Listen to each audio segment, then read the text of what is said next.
Bonjour, Jésus-Christ sourient, Jésus-Christ c'est Seigneur. Je vous montre ça. J'ai mis ça à côté ici. Bon, je n'ai pas l'habitude de laisser ici, hein. Mais je suis en train de parler de quelque chose. C'est la plante, c'est la fleur. Ok, voici la plante. Bon, c'est comme si on est en train de prier. Et on voit qu'il n'y a rien. La fois passée, devant mon mari, quand j'ai coupé, là, il a respiré. Donc, j'ai pas coupé ça. Parce que c'est sa plante. Donc, j'ai coupé ici. Et voici le résultat qui est là. Quand tu coupes, ça reste, c'est frais, c'est à rien, vous voyez. Voici ça aujourd'hui. Voici ce que ça donne. C'est pour dire, quand tu pries, tu jeûnes là, tu vois que rien ne s'est passé alors que la personne, vous voyez, la personne, tu as, comment on appelle, c'est à la racine que tu as attaqué. On voit que Jésus a maudit, comment on appelle, le figuier qu'il a maudit. Quand il a maudit, la malédiction, c'est, il a attaqué la racine au fait. Ok, la racine, donc c'est quand tu coupes à la racine, ça veut dire, quand tu pries, tu jeûnes là, la personne, c'est comme si la personne est toujours malade. Alors que c'est un temps, vous voyez comment c'est devenu, voilà. Elle est morte. Ok, ça c'est fini ça. Vous voyez, ça c'est en train de, regardez, c'est fini. C'est fini. Donc, c'est ça. Quand je jeûnais, je priais, je jeûnais pendant des mois pour quelqu'un, je prie, je jeûne. Tu regardes la personne, tu vois qu'il n'y a rien. Mais aujourd'hui, le résultat est en train de... C'est ça, au fait.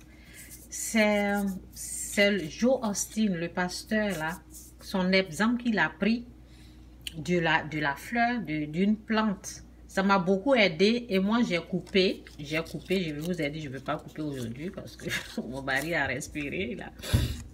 Il n'aimait pas que je coupe sa fleur. Donc quand j'ai coupé, ce qui m'a donné le courage, je regardais ce que j'ai coupé là et puis je voyais ce que ça faisait. Puis je parlais, je disais, c'est un temps, c'est en train de fonctionner. Ma prière, ça ressemble, c'est comme si j'ai prié, c'est comme s'il n'y a rien.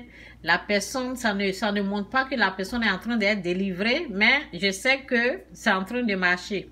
Aujourd'hui, le résultat est là, la personne est en train d'être délivrée, vous voyez. Donc, ne vous découragez pas quand vous priez pour quelqu'un, pour une délivrance, pour une guérison. Ça va prendre le temps que ça va prendre, mais vous allez voir que quand vous avez fini de jeûner, prier, on vous appelle ou bien on vous dit que la situation là est devenue pire. Ne vous en faites pas. C'est un temps. Vous avez vu? Vous avez vu ça? C'est fini. Donc, c'est un peu ça. Continuez de croire. Si vous avez cru en Christ, Jésus-Christ est bel et bien Seigneur. Il est celui-là même que la Bible dit qu'il est Seigneur, Sauveur, Fils de Dieu. Si vous avez cru en lui, là, il ne va jamais vous décevoir. Et si c'est le Saint-Esprit qui vous a conduit dans le jeûne, le Saint-Esprit qui vous a dit 2 jours de jeûne, 3 jours de jeûne, 4 jours de jeûne, 5 jours de jeûne, 6 jours de jeûne, peu importe la date, peu importe le jour de jeûne, si c'est l'Esprit de Dieu qui vous guide, qui vous conduit, vous allez voir le résultat. Vous allez voir la délivrance. Vous allez voir la guérison s'installer. Peu importe ce que l'ennemi veut vous montrer, continuez à croire, continuez à avoir confiance en Dieu. Sans la foi, nul ne peut plaire à Dieu. Continuez à croire, continuez à utiliser votre foi. Continuez à demander au Saint-Esprit. Il y a une autre situation encore. Combien de jours je dois prier encore? Parce qu'on peut prier, le Saint-Esprit peut nous dire 2 jours de jeûne.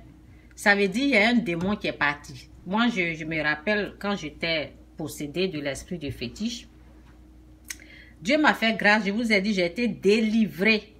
Je suis bel et bien délivrée par Christ. Dieu m'a fait grâce, il m'a libérée. Ceux qui ont un problème pour ça, qui ne croient pas, c'est leur problème. Dieu m'a bel et bien délivré. C'est pour ça que je dis l'esprit du fétiche, c'est l'esprit du diable. Tu ne peux pas être avec le diable et puis être contre lui. Non. L'esprit du fétiche, c'est bel et bien l'esprit du diable. Bon, bref. Donc, lorsque j'ai demandé cette grâce-là à Dieu de me délivrer, l'Esprit de Dieu me conduisait, il me disait 2 jours de jeûne et prière. J'ai pris 2 jours, 3 jours de jeûne et prière, 4 jours de jeûne et prière. Pendant des mois, des mois. Ok, ça n'a pas été un coup. Donc, il y a des choses qui me quittaient et il y a les choses qui rebondissaient, qui étaient là. Ça veut dire, je suis délivré d'un autre esprit impur, il y a l'autre qui est là. Donc, les délivrances là, c'est différent. Tu peux jeûner 2 jours. Il y a une délivrance, tu peux s'opérer. Mais il y a autre chose, tu peux rebondir qui est caché, qui va sortir. Tu dois aussi jeûner, prier pour ça. C'est pas parce que la personne est guérie et on voit qu'il y a une maladie encore qui ressort, il y a l'autre chose qui sort. Il faut savoir que c'est beaucoup d'esprits impurs qui sont là. Ok? Donc c'est pour cela, souvent quand on commence, c'est comme si la situation de la personne s'empire. Et quand tu continues de demander, si c'est le Saint-Esprit qui te guide, tu continues de demander à l'Esprit, de Dieu, ne te décourage pas, demande à Dieu combien de jours je dois jeûner encore. Il va te dire, parce que c'est une autre situation, c'est un autre démon, c'est un autre esprit impur. Chaque situation a sa façon de délivrance, à son jeûne. Ok? Donc c'est ça. Donc ne vous décevez pas, ne soyez pas déçus. Excusez-moi, ne soyez pas déçus. Continuez de demander au Saint-Esprit de vous guider, de vous montrer comment vous allez jeûner. Si c'est un jour, il va vous dire 1 jour, 2 jours, prière et jeûne, jeûne et prière. Ou bien si vous devez pardonner quelqu'un, il va vous conduire au pardon. Il va vous dire pardonner telle personne. S'il y a un manque de pardon, donc c'est un peu ça. Jésus-Christ, rien, Jésus-Christ, c'est. Excusez-moi pour les erreurs. Bye.